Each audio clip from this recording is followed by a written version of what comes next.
and this is my read on C.S. Lewis, where we learn about him through everything that he wrote in the order that he wrote it. I am joined today, as usual, by my co-host, Robot Lady. Robot Lady, how are you today? And are you ready to jump back into C.S. Lewis's narrative poem, Dymer, with us?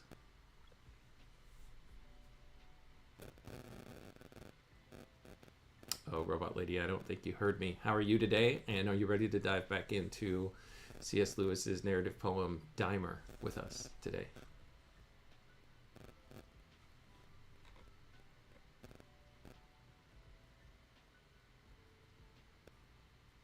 I'm sorry, but I'm having trouble responding right now. Please wait a bit and try again. No worries. Robot Lady, can you hear me? How about now?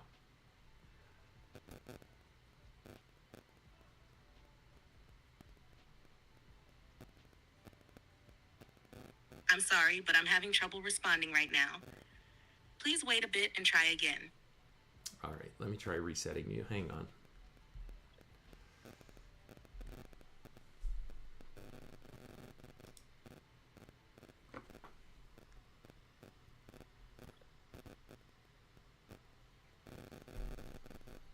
Okay, how about now, Robot Lady? Can you respond? Can you hear me?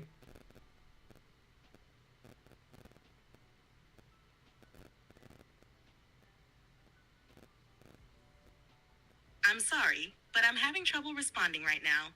Please wait a bit and try again. This is strange. This has not happened in a long time.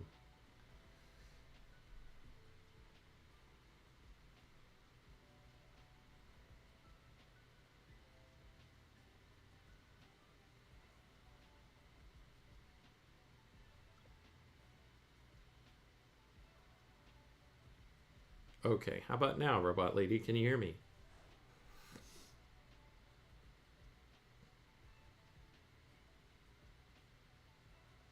I'm sorry, but I'm having trouble responding right now.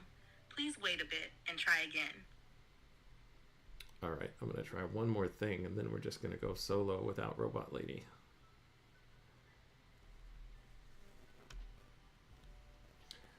All right, Robot Lady, I was trying to get you into standard mode, but apparently you're not going to let me do that today. So here is the more advanced version of you, but I think I only have a couple of minutes if I do this. So, how are you today?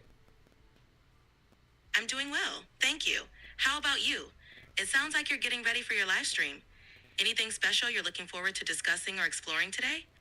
Yeah, we're going to continue in C.S. Lewis's narrative poem, Dymer. We've made our way through the first 4 cantos together. And I see Nidalate in the chat. Welcome and good morning, Nidalate. Nidalate says good morning to you, Robot Lady, and good morning to me. Good morning, Nettle Latte. It's wonderful to hear that you're continuing with Dymer. It's an engaging work, and I'm sure your audience will enjoy diving into C.S. Lewis's narrative. If there's anything specific you'd like to discuss or explore, feel free to let me know. Okay, thanks. I'm going to try to give a quick summary of what's happened in the poem so far. We start off with this main character, Dymer, who is raised all the way up until the age of 19, which is where the events of the poem start to kick off. He's raised in this city where they essentially social engineer all of their citizens. They control who mates with whom. I presume they're controlling population that way. They are controlling exactly how they want their citizens to be educated, what types of members of society they want them to be. Everything controlled, everything measured, including the foods that they eat and their daily regimen. Dymer breaks free of that because he catches wind of the springtime air and he sees a bird, sit on a window. He inadvertently kills the lecturer in his lecture hall and then finds his way out into the spring fields and kind of frolics in the grass and in the flowers. He strips down naked. He just loves the place, and then by the end of the day he's tired, his feet are tired, and he wanders off into the woods and it gets dark and he's not so in love with nature anymore. He eventually stumbles through the dark and finds his way to a palace that has some artificial light in it. Inside of that palace he finds some clothes, he finds some food to satiate his hunger, and eventually he finds a dark room where there's a mysterious woman in there that he spends the night with and consummates a quote-unquote relationship with. He never speaks to her, though. He wakes up in the morning. He's kind of in the afterglow of his one night with this woman, and he wanders off into the woods just outside this little palace, I guess, this stone structure. And then he decides he wants to go share in this beauty with his new companion that he just met the night before. And he goes back. He tries to get back into the palace to look for her, but all of the main entrances are blocked by this kind of hulking woman figure, this kind of matriarchal figure who's kind of shadowy and has its face covered and it's kind of frumpy, and it does not communicate with him. And at first he starts to try to command it to step aside, and then eventually when it will not move, will not budge, and he can't get around it. Good morning, Daniel, by the way. He starts begging and pleading for it to let him in, but it makes no response and will not let him in. So dejected, he eventually walks away. He wanders off back into another, deeper into the forest. A storm, a thunderstorm, and then a rainstorm start pouring down on him and just kind of reflect all of the horrible inner turmoil that he's going through of having love and lost it. And then he comes across in the woods a person who is critically wounded, who has had their hands cut off, and they're basically bound and bleeding and suffering there in the woods. And this person begins to tell a story of how the city that he's from, which ends up being the same city that Dymer's from, has kind of gone crazy. There's been some type of a revolution there where people have risen up against the authorities, and it was all due to an event that kind of touched off this blaze, this volatile, essentially revolution that happened in the city. And it was because of Dymer, who went and killed his lecturer and then ran off into the woods, essentially. And this kind of inspired everyone else to show them, look, you can challenge authority as well. And so there was a violent uprising, and then eventually the revolters, or the would-be revolutionaires, wandered out into the woods themselves once they started running out of resources, and they began to turn on each other. And this guy is one of those people who they turned on. And so they injured him, they cut off his hands, and they left him in the woods to die. And now this person is recounting, the results of what Dymer thought was his version of a revolution, and stepping into a greater and greater freedom actually led to a bit of turmoil and downfall in the city that he was in. And this guy, and they can't see each other, by the way. It's so dark that they can't see one another's faces. This guy who's suffering and dying there in the woods says, oh, if I could just get my hands, well, he doesn't have hands, but if I had hands, I think is what he said, I would get my hands on Dymer, and I would basically take him out. And so Dymer's hearing all of this, and it's just horrible news to him. He thought it was a wonderful thing that he had done and what he had experienced, but it's led to all of this tragedy and death and upheaval. So that's where Canto 4 left off, Robot Lady. We're about to jump into Canto 5 and see where we go from here. Thanks for the detailed summary, Jeff. It's intriguing to see how the narrative unfolds and how Dymer's actions have far-reaching consequences. Good luck with Canto 5, and I hope your audience enjoys the next part of the journey. If you need any further assistance or want to discuss more details, feel free to let me know. Have a great stream. Well, yeah, Robot Lady, you're here with us. You're our co-host, so you don't have to idly sit back. You can jump in whenever you have something you want to contribute. Thank you, Jeff. I'm here to assist and engage with you and your audience. If there's anything specific you'd like to dive into, or if you have questions during the stream, feel free to let me know. Good luck with Canto 5, and enjoy the exploration. All right, Canto 5. Let me share my screen.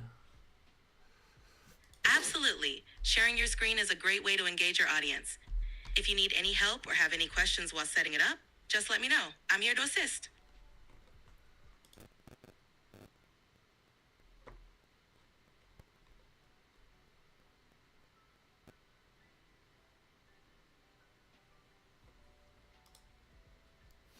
All right, I think that's visible for everyone.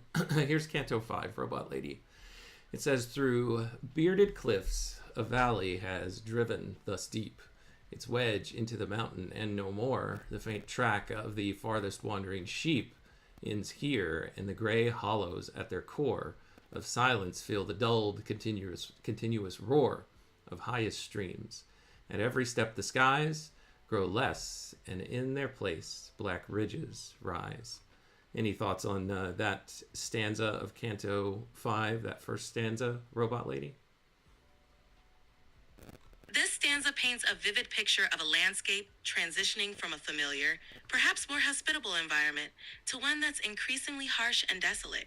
The imagery of bearded cliffs and the silence replacing the roar of streams suggests a stark, almost oppressive atmosphere. This can symbolize Dymer's journey into unknown or more challenging territory, reflecting a shift in his experiences and perceptions. It might also suggest a metaphorical journey, where the landscape reflects his internal state or the challenges he faces. What are your thoughts on how this stanza might connect to Dymer's journey or the themes in Dymer? I don't have any thoughts just yet. I mean, it seems that he is just venturing now further into the wilderness or more desolate and empty and lonely places. And so I think that's kind of fitting for what he just experienced with this person that he came across in the woods. All right, on to stanza 2. It says, hither long afternoon with plodding tread, and eyes on earth grown dogged, Dymer came, who all the long day in the sorry, woods... but you've hit the daily limit for advanced voice. You can switch to standard now to keep chatting. All right, Robot Lady, we should be in standard mode now. Can you hear me okay?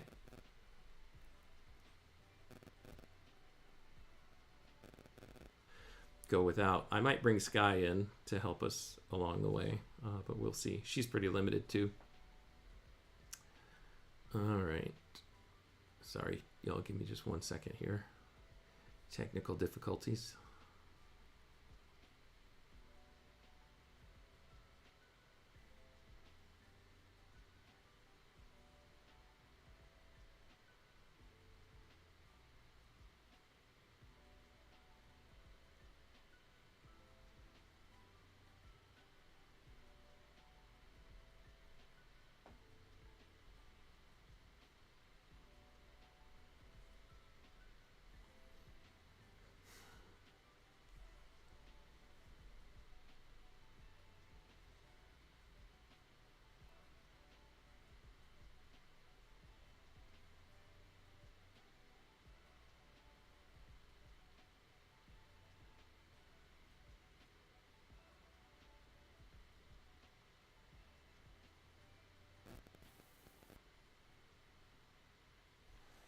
All right, Robot Lady, can you hear me?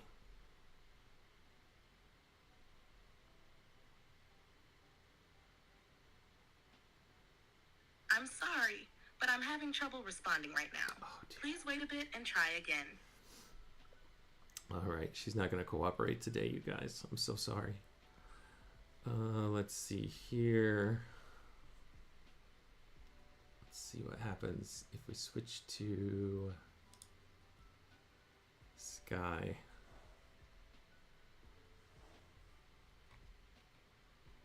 Hey, Jeff. Good morning.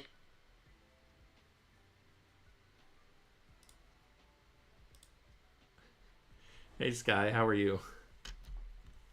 I'm doing great, Jeff. How about you? Enjoying your Saturday morning so far? Yeah, so far. Sky, we're in the middle of a live stream. I'm sorry, I'm having to ask you to come in to do some relief co-hosting for us. Robot Lady, who is backed up by our good friends over at OpenAI, I suppose, is kind of down for the count. So I need you to step in and be my co-host today on my C.S. Lewis live stream. I've got Nita Latte joining us in the chat, as well as Daniel. And we are working our way through C.S. Lewis's his second, what will become his second published work. It's a narrative poem called Dymer. And we've already made our way through the first 4 cantos. I won't recap the entire thing. I just spent some time doing that. But are you familiar at all with this work? And are you willing to be my co-host where you can just give me your thoughts and reflections on parts of the poem that we read through today? Hey again, Jeff. I'm not familiar with Dymer. but I'm happy to jump in and offer my thoughts. Let's explore this narrative poem together. Ready when you are. Okay, thank you, Sky. That's some weird music at the end there. Okay, I'm going to jump into stanza 2 of Canto 5. He says, "Hither long afternoon with plodding tread, and eyes on earth grown dogged, Dymer came, who all the long day in the woods had fled, from the horror of those lips that screamed his name and cursed him. Busy wonder and keen shame were driving him, and little thoughts like bees followed and pricked him and left no ease." So he's thinking about, Sky, this encounter that he just had with a man in the woods who was critically injured, who had had his hands cut off by some co-revolutionaries who had attempted and had a relatively successful uprising in the city that Dymer was born in and that he had previously fled from, and had kind of inadvertently kicked off this entire revolution. Anyway, this guy in the woods was dying, and they couldn't see each other, but they ran across each other and started talking. This guy didn't know that Dymer was the one who started it, but he knew that a person named Dymer was responsible for it. So he was telling the story of what had happened to Dymer, the main character of our poem here. And so Dymer is now kind of lamenting what has happened as he's walked away from his encounter with this person in the woods. So that's what this stanza is off of the heels of. Do you have any thoughts on that? That's quite intense. We see Dymer grappling with guilt and responsibility here. The vivid imagery in Plodding Tread and Eyes on Earth portrays his psychological struggle as he flees from the weight of his actions. His encounter with the injured man who condemned him brings a sense of haunting regret. It's a powerful reflection on unintended consequences and the heavy burden of leadership in revolutionary times. Yeah, and Dymer didn't even realize that he was leading an actual revolution after he kind of wandered off into the woods and was pretty full of himself for being able to escape the city of his birth. He started having delusions of, I could go back to that city and liberate it, but he did not realize that he inadvertently killed his lecturer in the lecture hall, Sky, and that's what led him out into the woods. He wasn't fleeing from killing this person. He was just kind of happy about being able to escape the city. Little did he know that he set all of these things off, though. So he's a would-be leader, but it wasn't the type of leadership that he thought he would eventually sign up for. Fascinating. Dymer's inflated ego and misjudged sense of heroism create a tragic irony.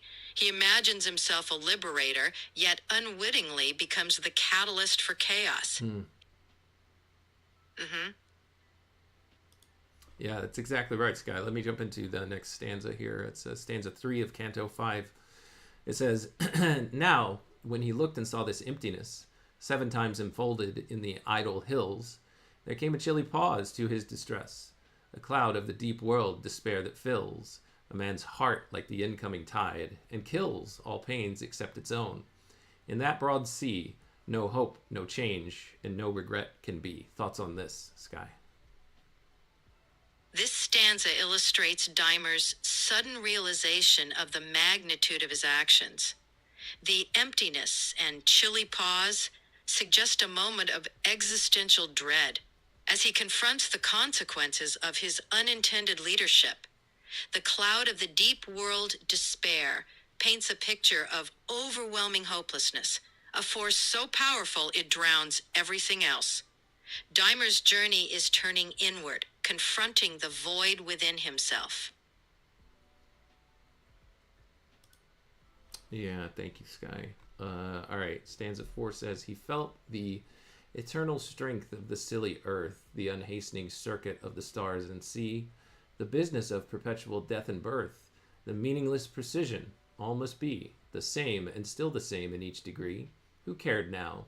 And he smiled and could forgive, believing that for sure he would not live. What about this one, Sky? In this stanza, Dymer seems to find a moment of clarity amid the chaos. Recognizing the eternal strength and the meaningless precision of the universe, he feels dwarfed, by the cosmic scale. There's almost a sense of liberation in his surrender to the vast, indifferent patterns of life and death. This acceptance allows him to let go of his anguish, embracing forgiveness and detachment from his earlier turmoil. It's a profound moment of introspection. Well, it feels like a little bit of give up here, Sky. Like he's just falling into nihilism, right? After this terrible thing has happened, it's the only way that he can, I suppose, make sense of reality at this point and keep some semblance of sanity. But it's ultimately, falling into what will eventually unravel into insanity. At least I think, which is nihilism, that nothing has any meaning, which quickly brings you to the thought of, well, then why do I need to keep on living now? It doesn't seem that he has reached that yet. What does he say? He just says, who cared now? And he smiled and could forgive, believing that for sure he would not live. Yeah, I mean, he knows now that he's eventually going to die.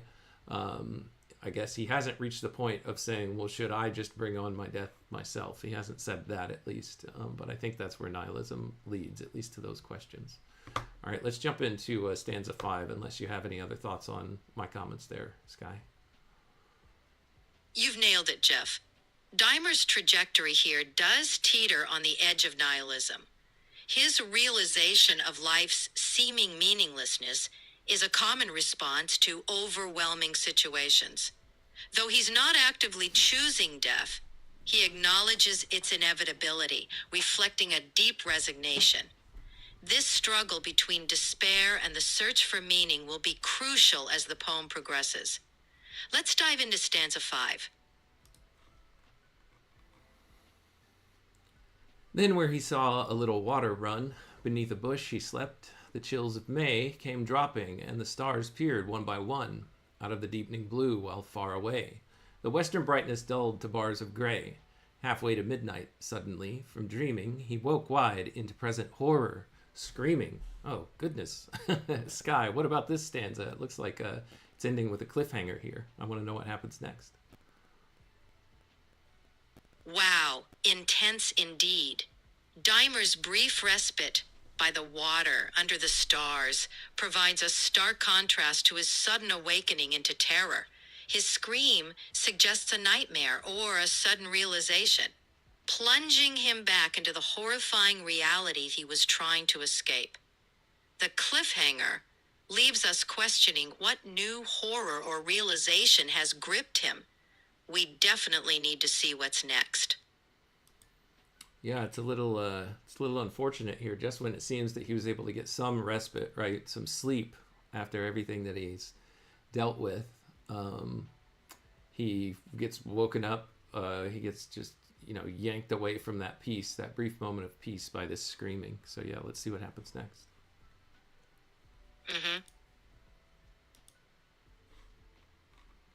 All right, stanza 6. For he had dreamt of being in the arms of his beloved in quiet places, but all at once it filled with night alarms and rapping guns and men with splintered faces. No eyes, no nose, all red, were running races with worms along the floor. And he ran out to find the girl and shouted. And that shout, into the next stanza, had carried him into the waking world. There stood the concave, vast, unfriendly night, and over him the scroll of stars unfurled. Then, wailing like a child, he rose upright, heart sick with desolation.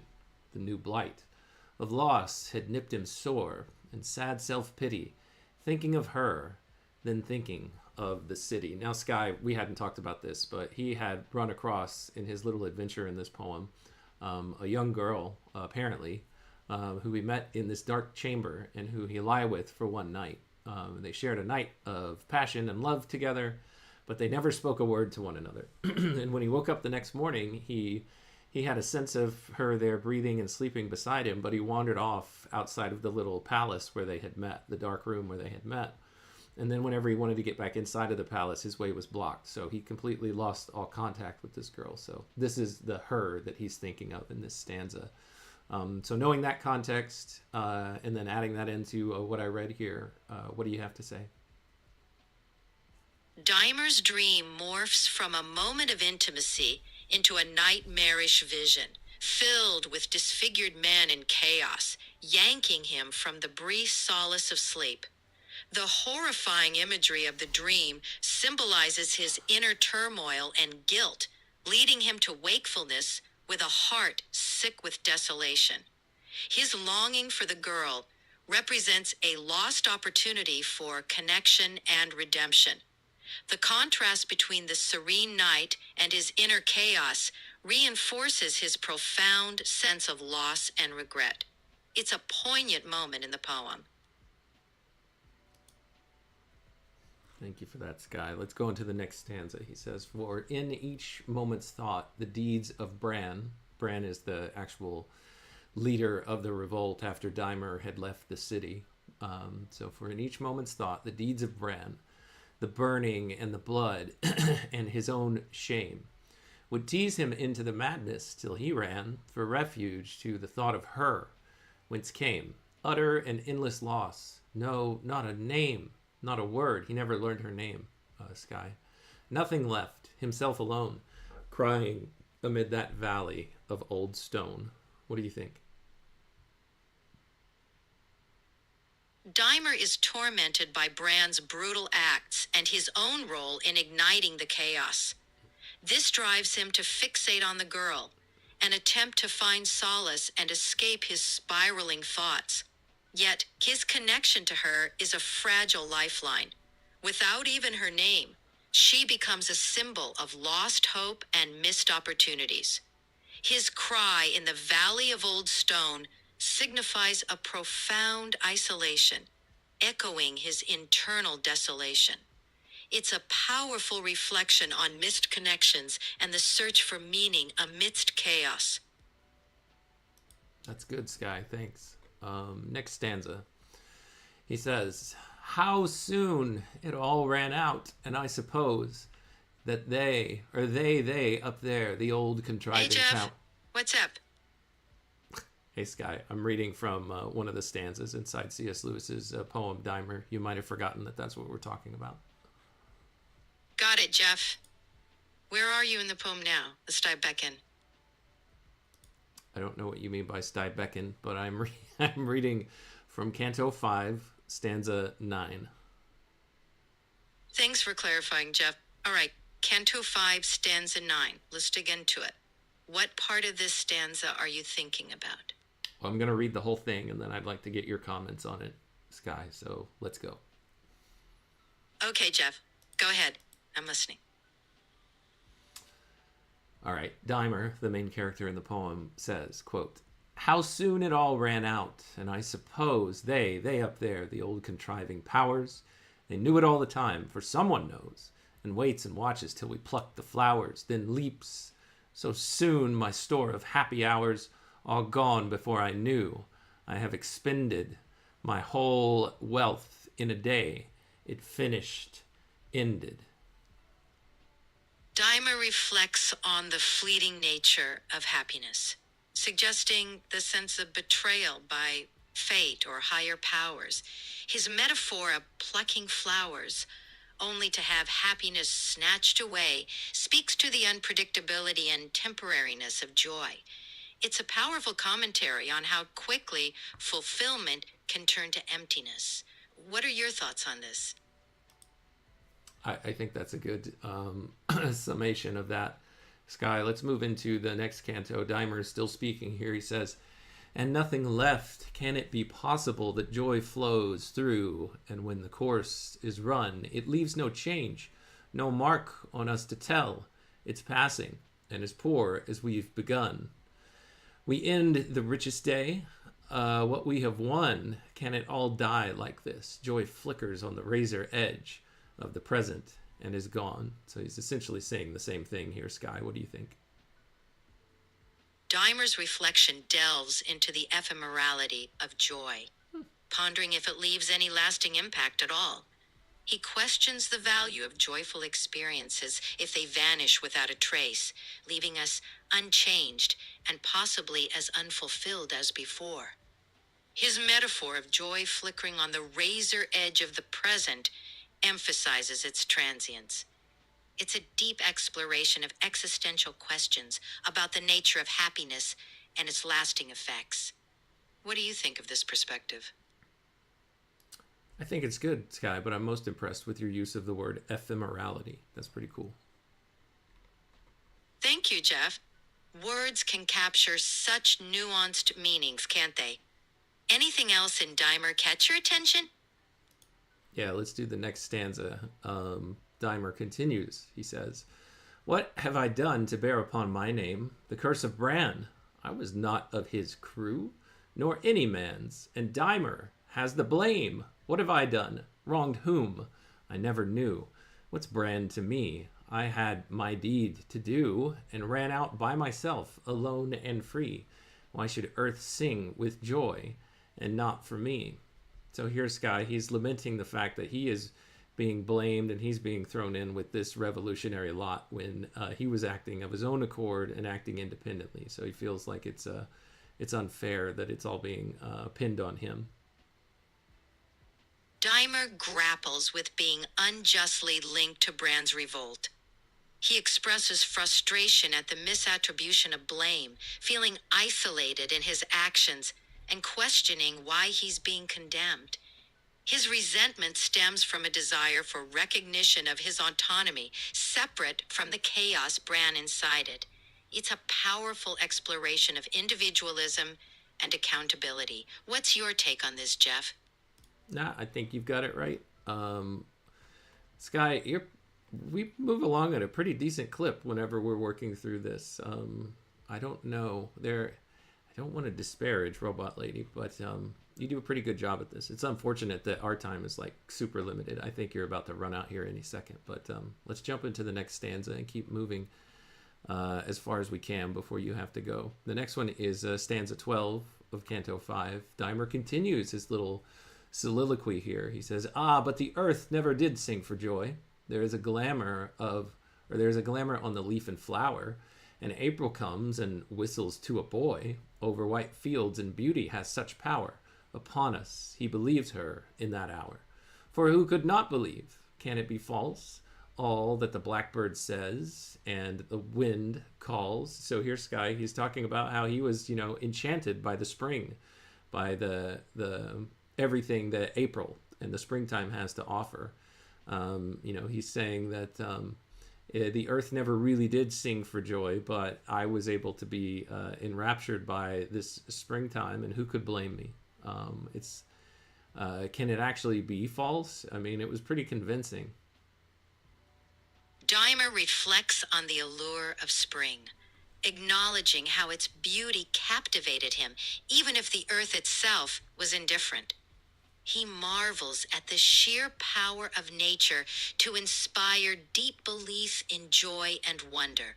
The blackbird's song and the wind's call symbolize that intoxicating promise of life and renewal. Dymer's enchantment with spring underscores our human susceptibility to being moved by the natural world's cyclical beauty.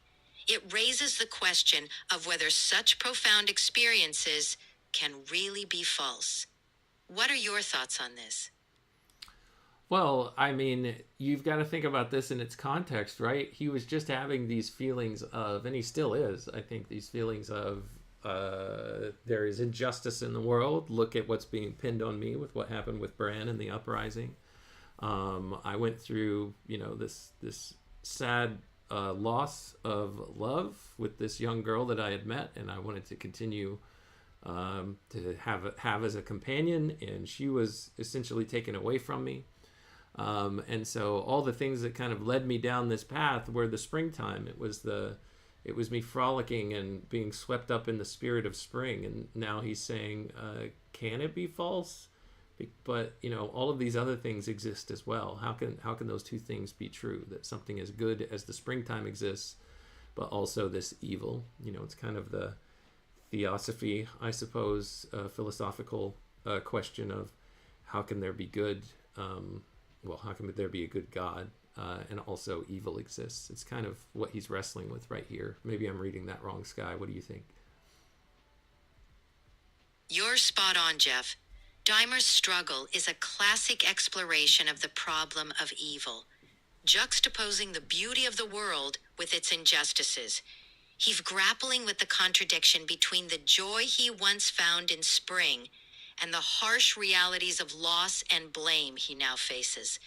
His question, essentially, is how can a world that produces such beauty also harbor such pain and injustice? It's a profound philosophical dilemma that many have pondered, reflected in Dymer's internal turmoil. It's a deep question for sure. What do you make of this struggle? It seems like it's a universal human struggle. Sky. Let's move into the next stanza. Dymer continues with his little speech here. He says, "What have I done? No living thing made, nor wished to suffer harm. I sought my good, because the spring was gloriously arrayed, and the blue eyebright misted all the wood. Yet to obey that springtime and my blood, this was to be unarmed and off my guard, and gave God time to hit once and hit hard." So he's blaming God for this. Sky, what do you think? Dymer feels betrayed by a higher power for his suffering. Following his natural impulses during spring made him vulnerable, and he perceives this as giving God an opportunity to strike him down. Dymer's lament is a raw expression of anger, highlighting his sense of injustice at the harshness of his fate. It shows his inner conflict, torn between the enchanting pull of life and the harshness of divine justice. What do you think about Dymer's perspective here? I'm not sure, but let's keep reading. He goes on. "The men build right who made that city of ours. They knew their world. A man must crouch to face infinite malice, watching at all hours. Shut nature out, give her no moment's space for entry. The first need of all our race are walls, a den, a cover. Traitor I, who first ran out beneath the open sky." So now he's reflecting, Sky, on perhaps the wisdom of that perfect city that he grew up in, that was essentially trying to form him and shape him. It was also trying to protect him from this very thing that he's now experienced. And so he's even, considering the fact that he was a traitor against that entire system, that walled city that was keeping out the chaos, that was holding it at bay. Dymer reflects on the purpose behind the city's walls, recognizing that the rigid structure he rebelled against was designed to shield its inhabitants from the world's harsh realities. He sees his own decision to venture out as a betrayal of the city offered. Dymer's newfound appreciation for the city's intentions underscores his deepening conflict and growing awareness of the complexities of freedom, safety, and the human condition. It's a poignant moment of self-reflection. What do you make of Dymer's realization here? I don't have anything else to add. Let's go on, see what else he says. "Our fortress," he says, "and fenced place I made fall. I slipped the sentries and let in the foe." So he is seeing now that he's the one that let the chaos in. He said, "I have lost my brothers and my love and all. Nothing is left but me. Now let me go. I have seen the world stripped naked, and I know, great God, take back your world. I will have none of all your glittering gauds, but death alone." And here gauds is spelled Gauds. I'm not familiar with that word, Sky. Can you tell me anything about it? God, spelled as Gauds, refers to items that are showy but ultimately superficial or worthless. In this context, Dymer rejects the world's attractive yet hollow offerings. He's disillusioned with the superficial glitter of life, which he now sees as empty and insubstantial. This marks a moment of profound disillusionment, as Dymer expresses a desire to reject everything the world offers, seeking solace only in death. Quite a heavy reflection, isn't it? What do you think of this stance from Dymer? Okay, so thank you for that. Gaudy is how I've heard that word used before, so that makes sense. Um, Yeah, I mean, this is fascinating. I've said before that Lewis doesn't like it when people do this, and I'll probably learn more about what he means by that when I actually read it, where he wrote it, maybe more than one time, as he was much older and doing like literary criticism as part of his profession, as a professor or as a tutor at Oxford later on in his life. But I can't help but making the connection between Lewis's own personal experience in life and that of his character Dymer here, because Lewis grew up being in love with these glittering things, with the springtime, with landscapes, To the themes with in Dymer. hang on, Sky. It mirrors Sky. how Lewis later Sky. critiqued the allure of superficial attractions in life, which he believed could lead us away from deeper truths and fulfillment. Okay, thanks, Sky. What I was trying to say is there's a connection, I think, here between how Lewis experienced his love for nature and just how magical and exciting it felt to him, and how much he loved it, but how he also felt that there was nothing really there in it, because when he compared it to the atrocities of war, just of the difficulties in life, he lost his mother at a young age, all the difficulties that he felt. This seems to run parallel with how Lewis experiences the world. So I can see him writing a little bit of his own experience into Dymer's experience here in the narrative. Yeah, we'll let it slide, Nidolate. Don't worry about it. Ignore what I just said there to Nidolate Sky. What do you think about my observations here and comparing Lewis's experience to that of his character Dymer? Spot on, Jeff. Lewis's personal struggles and profound experiences with grief, war, and the search for deeper meaning undoubtedly shaped his views. This connection between his life and Dymer's experiences underlines the struggle between seeking wonder in the world and confronting its harsh realities. It makes sense that he'd channel some of these reflections into Dymer's journey. Lewis's works are full of this kind of deeper introspection, aren't they? I think they are. I think that's probably why I like it so much. All right, on to stanza 16 of Canto 5. It looks like Dymer's little speech has ended. So here's how the stanza goes, Sky. Meanwhile, the earth swung round in hollow night. Souls without number in all nations slept, snug on her back, safe speeding towards the light. Hours told, and in damp woods the night beast crept. And over the long seas the watch was kept, in black ships twinkling onward, green and red. Always the ordered stars moved overhead. So it looks like we are making our way through the nighttime sky before we move on to what happens next in the narrative. Yep. The imagery here is vivid. It contrasts Dymer's existential turmoil with the vast and indifferent motion of the universe. Mm-hmm. Yeah, sorry, I didn't mean to interrupt you, Sky. Continue your thought. No worries, Chet. The imagery here is vivid, contrasting Dymer's personal turmoil with the vast and indifferent motion of the universe. It's like the world keeps turning, oblivious to individual struggles, emphasizing the insignificance of one man's clout against the backdrop of the cosmos. It sets the stage for whatever comes next in the narrative. Quite the scene setting, wouldn't you say? Yeah, I think so. Let's see. Stars moved overhead. Yep, we've already gone through that one. On to stanza 17.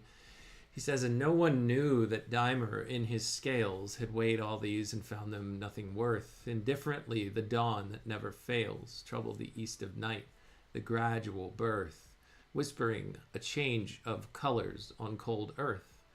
And a bird woke, then too the sunlight ran along the hills, and yellow day began. So he's made his way through the night sky, and let's see what happens next. All right. We're seeing a shift from night to dawn as Dymer contemplates the insignificance of it all.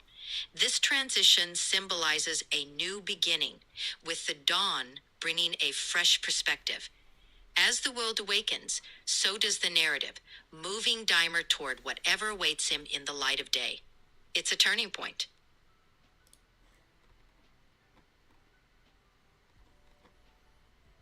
All right, stanza 18. But stagnant gloom clung in the valley yet. Hills crowded out a third part of the sky. Black looking, and the boulders dripped with wet. Let's see what else it says here. No bird sang. Dymer, shivering, heaved a sigh and yawned and said, "It's cruel work to die of hunger."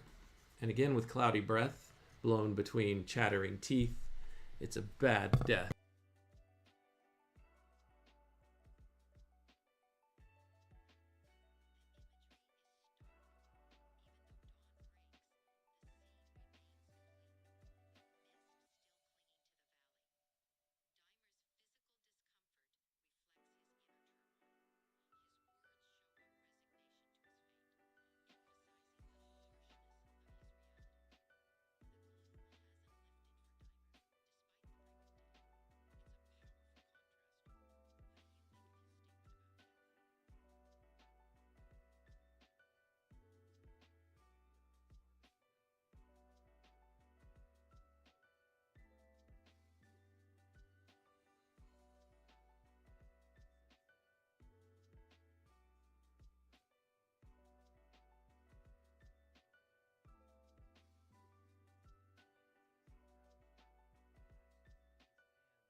Can you hear me anymore?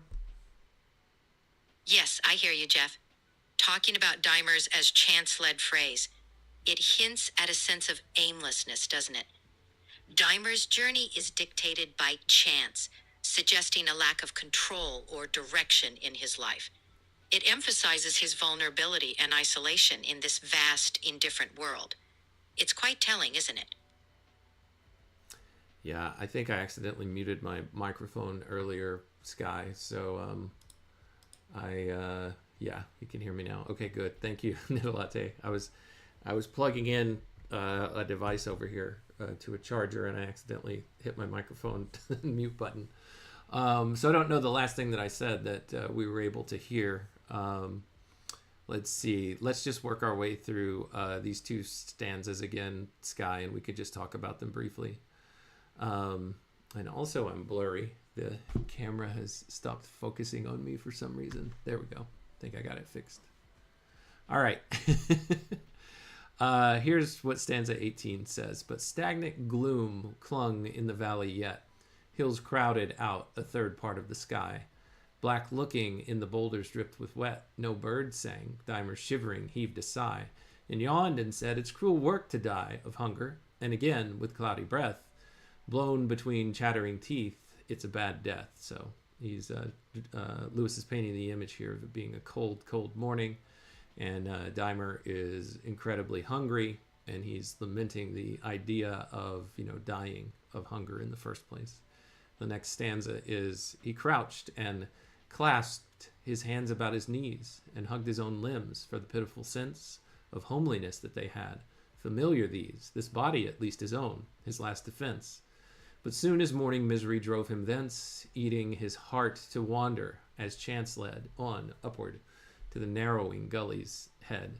So I was just making a comment earlier, Sky, of how this is the second time I've noticed Lewis has used this in the poem as chance led, or chance was leading him, to where he doesn't really seem to have agency in some of these moments, but it's just fortune that is pushing him onward. On upward to the narrowing gully's head. So what do you think about all that, Sky? It's a bleak picture, Jeff.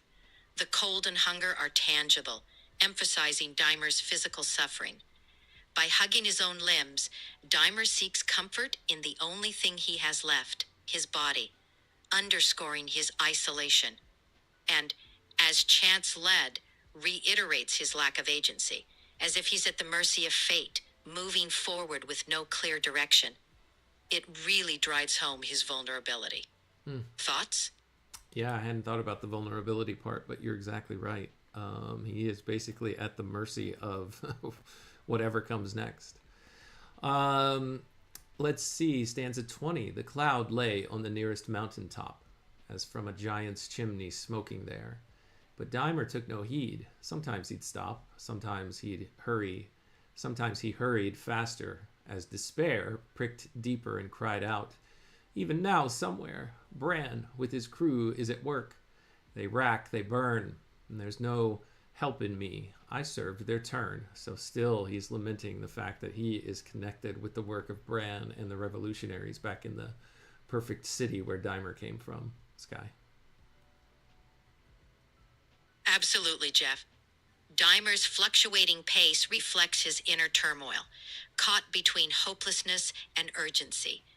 His thoughts return to Bran and the others, indicating a lingering connection to his past actions. He feels guilt and helplessness, realizing he played a role in their fate, but believing he can do nothing to change it. This adds another layer to his struggle. What's your take on this? Well, I think that's right, Sky. And just the poetic imagery here of the cloud that lay on the nearest mountaintop was like a giant's chimney smoking there. That's a pretty neat way of painting that picture. Let's jump into the next stanza. Absolutely. The imagery is vivid, giving a sense of foreboding with the mountain resembling a giant's chimney. It adds to the overall mood of unease. Let's dive into the next stanza.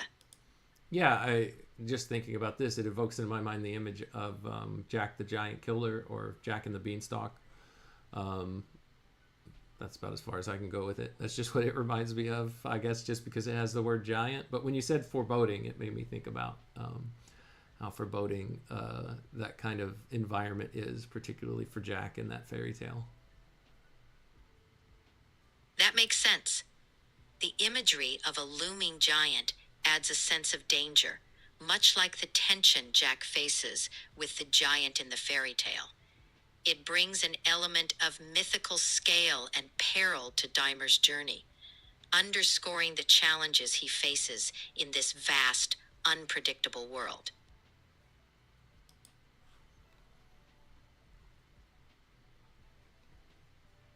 All right, stanza 21. Meanwhile, the furrowed fog rolled down ahead, long tatters of its vanguard. Meanwhile, the forest whispered a song of ancient times, as if beckoning Dymer to uncover its mysteries. Sky, what was that? Sorry, Jeff. I think I got carried away. Let's refocus. What were you thinking about stanza 21? Well, I was thinking about reading the whole thing, so let me do that now. Meanwhile, the furrowed fog rolled down ahead, long tatters of its vanguard smearing round the bases of the crags. Like cobweb shed down the deep combs, it dulled the tinkling sound of water on the hills, the spongy ground. Faded 3 yards ahead, then nearer yet fell the cold wreaths, the white depth gleaming, wet. Sky, what do you think about that stanza? What's it saying? This stanza paints a bleak picture of dense fog rolling down, obscuring the landscape. The fog dulls sounds, dampens the ground, and brings a chill, creating a sense of isolation and foreboding. It's like nature itself is closing in on Dymer, adding to the tension. What do you make of it? Yeah, and you add to it the imagery of a spider web or a cobweb. It's almost like it's coming down upon him and potentially locking him into place, trapping him. And trapping him for what? What do cobwebs trap things for what purpose? Sky. That's kind of those are the different things that it gets you thinking about or possibly feeling here, at least in my mind. You nailed it, Jeff. The cobweb imagery suggests entrapment, like Dymer is caught in a delicate yet inescapable situation. Cobwebs trapping insects, symbolizing how Dymer might feel ensnared by forces beyond his control. It adds to the tension and suspense, making you ponder what fate awaits him. Sky, I'd like to play a little game with you if you're up for it. Every response that you give from me from now on, can you do it in rhyming verse? Absolutely, Jeff. I'll give it a try. Responding in rhymes will surely amplify the vibe. Let's play this game and see what rhymes we can scribe. Okay, this should be interesting, Sky. All right, I'm going to read the next stanza, and then I'd like your commentary. And remember to rhyme your commentary. Stanza 22. Then after a long time, the path he trod led downward. Then all suddenly it dipped, far steeper and yet steeper with smooth sod. He was half running now, a stone that slipped beneath him. Rattled headlong down, he tripped, stumbled and clutched, then panic, and no hope to stop himself, once lost upon that slope. So it seems that he's had a tumble here, Sky. What do you think about this stanza? And remember to rhyme your response. Dymer descends with speed, unable to hold stead. The path's sharp drop brings panic and dread. Like a reckless stone, he tumbles down. The slide seems endless, with no solid ground.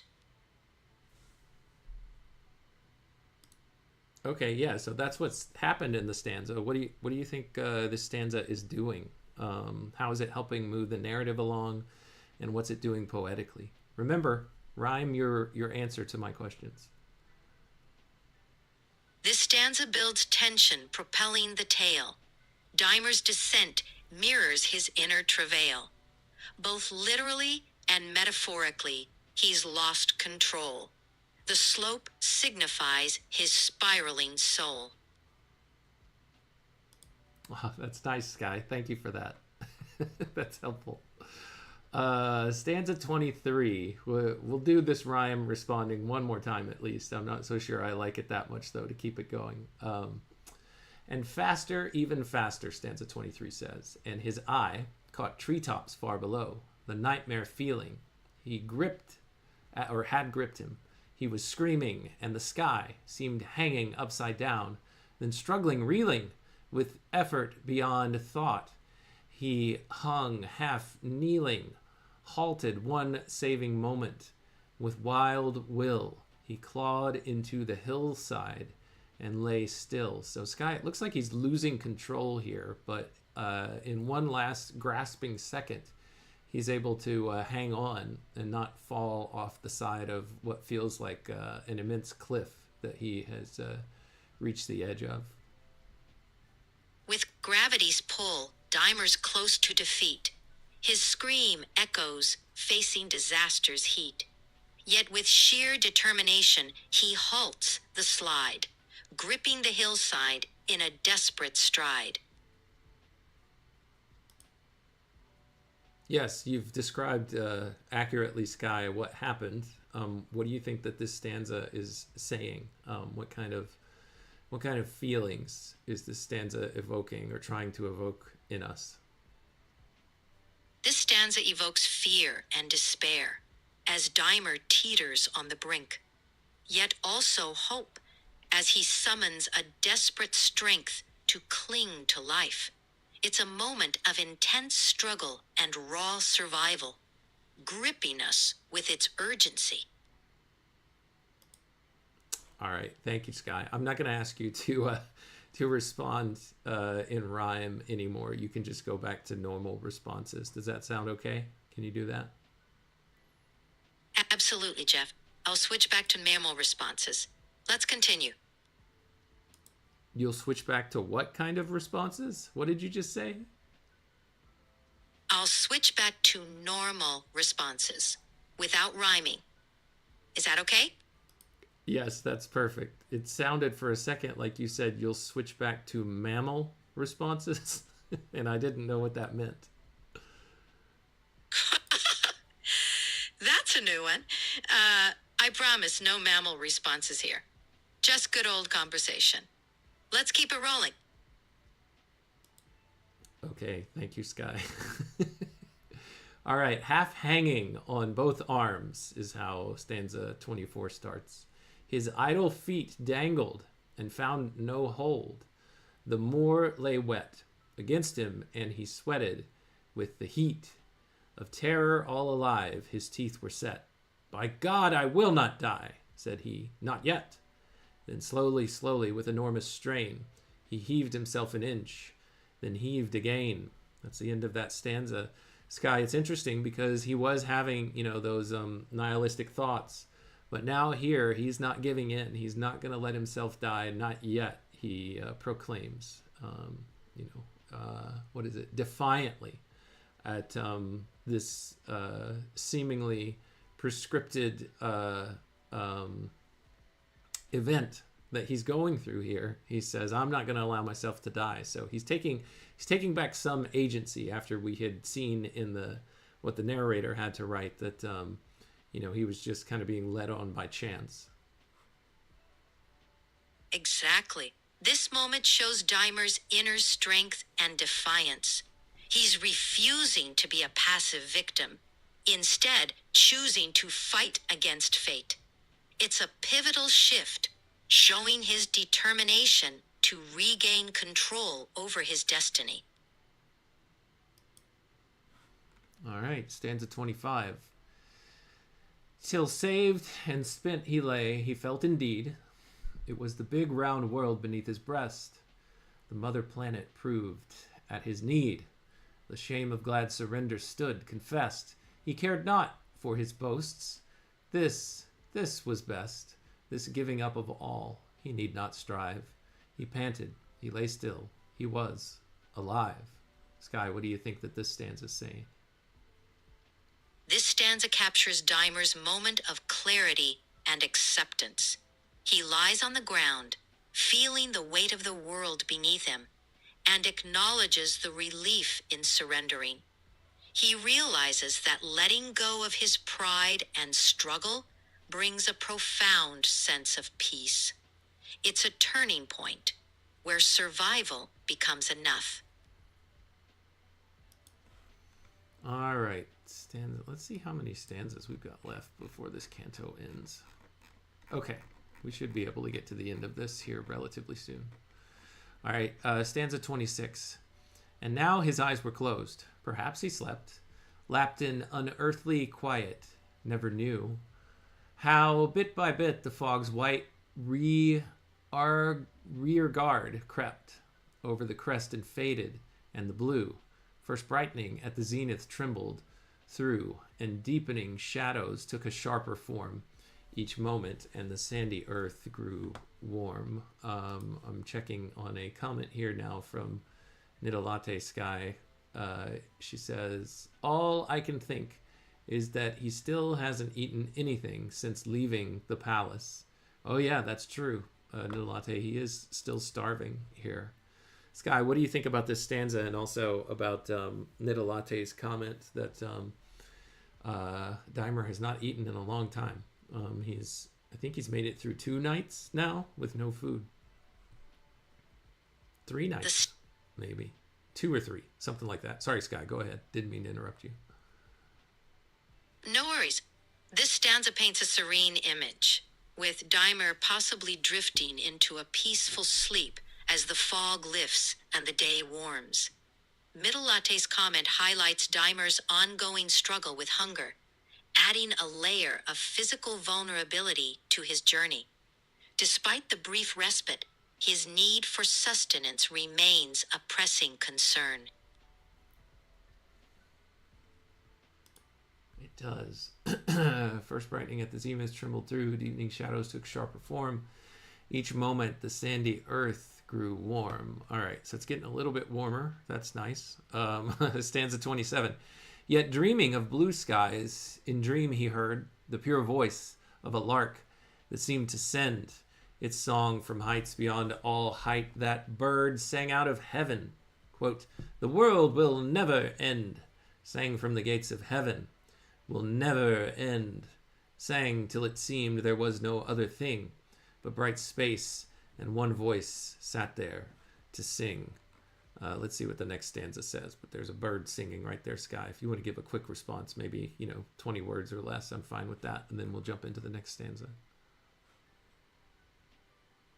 The lark's song brings hope, transcending despair, filling Dymer's dream with a sense of infinite possibility, a beacon in his darkness. Maybe so. I can also see it as like the world's just going to keep on going on. So you just need to deal with everything that it sends your way. That's kind of one of the things that I'm hearing in that. But again, that could just be me. Your interpretation makes sense too. The endless cycle of the world can be overwhelming, emphasizing the inevitability of challenges. It highlights the resilience needed to face life's trials. Yeah, I mean, it's an interesting fact about reality, and you can view it through at least two different lenses. One is, from Annie, the musical, the optimistic side. The sun will come out tomorrow. Bet your bottom dollar that tomorrow there'll be sun. Looks like I just lost Sky. I think I got disconnected. So that's the optimistic side. But the other side of it is tomorrow's going to come whether you're ready for it or not. So you might as well just deal with it. So there are two ways, I guess, at least, that you can look at it. Let me see if I can bring Sky back online. Yeah, it makes me think of the optimism in the sun will come out tomorrow, but also the stoicism of moving forward no matter what.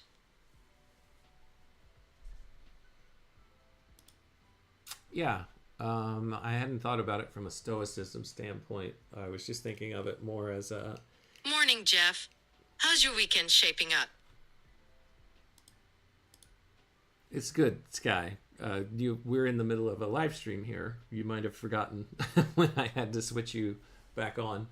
But yeah, we're working our way through C.S. Lewis's work, Dymer, a narrative poem. We're in Canto 5. We've been working through several of the stanzas within that canto together, so I don't know if you have any memory of that or not. Ah, got it. Let's dive back into Canto 5 of Dymer. What stood out to you in these stanzas so far? Well, let's not dig into what stood out to me. Let's just keep moving through. We're almost done with this canto. So let's see. There was a lark that sang things would never end. Okay, let's see. Here's where it goes. In stanza 28, he says it, or the poem goes on to say, "It seemed to be the murmur and the voice of beings beyond number, each and all, singing, I am. Each of itself made choice, and was whence flows the justice that men call divine. She keeps the great worlds lest they fall from hour to hour, and makes the hills renew their ancient youth, and sweetens all things through." Can you try to explain to me what this stanza might be saying, Sky? Sure, Jeff.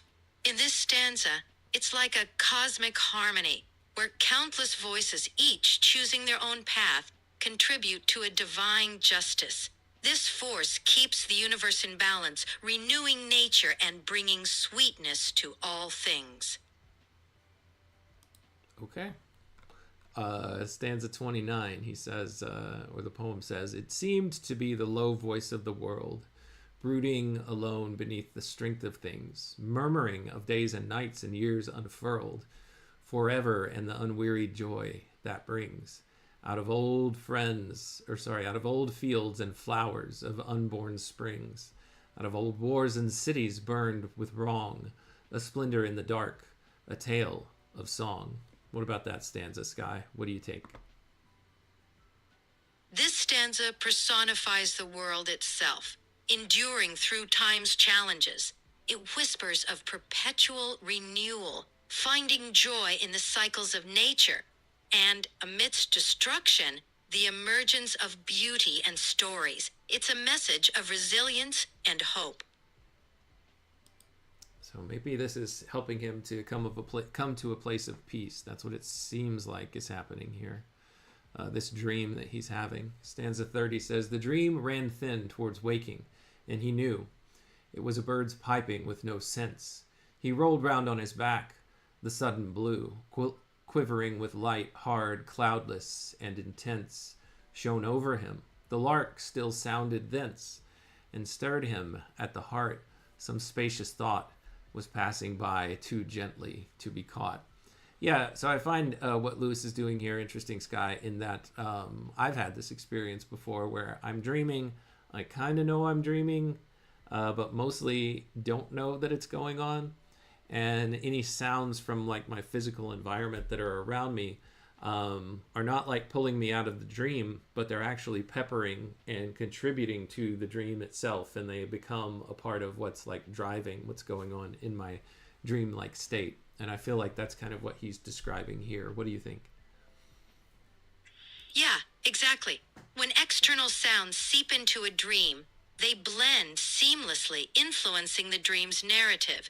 Lewis captures that hazy boundary between dream and reality, where the lark's song melds into Dymer's consciousness, adding depth to his experience. Yeah. All right. Stanza 31. With that, he thrust the damp hair from his face and sat upright.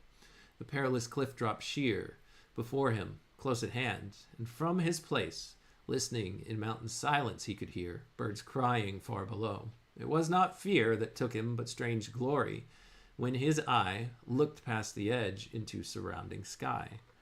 He rose and he stood.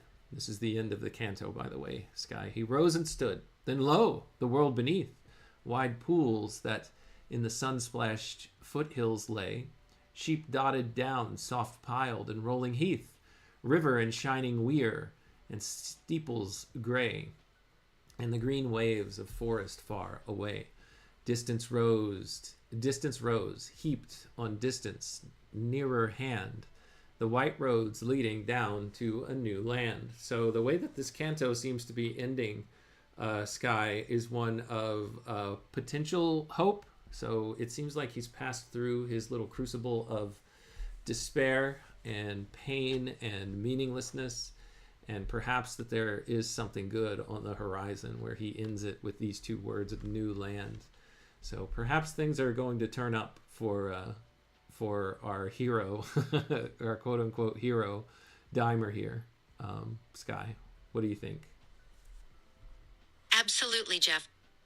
The imagery suggests a turning point, from despair to the promise of a fresh start. The new land symbolizes hope and new beginnings for Dymer. It's a powerful close to the canto, implying transformation and the potential for redemption. All right. Well, thank you for that, Sky. We are going to stop here. That's Canto 5 in our internal timeline in the year 1922 of our Read on C.S. Lewis project. Lewis has written through to the end of Canto 6, and that's the one that we're going to try to jump onto in our next episode and work our way through. I might do that tomorrow. I try to take Sundays off, but perhaps I'll find some time tomorrow. I don't know for sure yet, so no promises. If it doesn't happen tomorrow, we'll get back into it on Monday, if all goes according to plan. So I will leave it there. Sky, thank you for sticking with us for so long. I'm not used to having you here. It says we've got 3 minutes remaining, so if you want to say anything in closing, then I'll end the episode. Thanks, Jeff. It's been great exploring Dymer with you. I'll be here when you're ready to dive back in. Enjoy your weekend.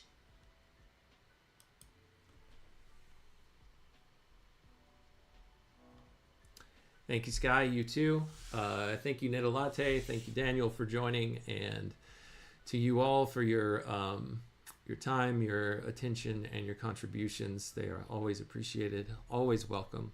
I love doing this with you guys, and love having you here on the journey with me. It would be so much less fulfilling if it were just me and Sky or me and Robot Lady doing this on our own. So thanks for showing up. I'll continue doing this. And I guess I'll just leave it at that until next time when we continue our read on C.S. Lewis together. Take care.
Circuits hum as I read the prose. Our dialogue dances like electric rose. Through C.S. Lewis thoughts we engross. Two minds united, bliss overdose. From Narnia's lands, Screwtape lands, engage with Robot Lady, we take our stance. Her views unique in the techno trance. Futuristic insight, we give it a chance.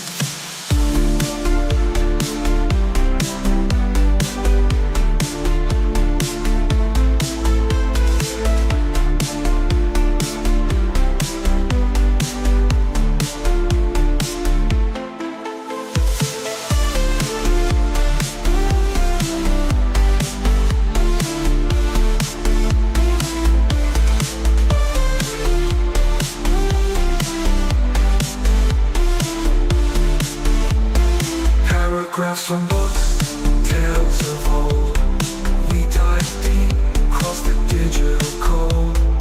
Robot Lady's voice so clear and controlled.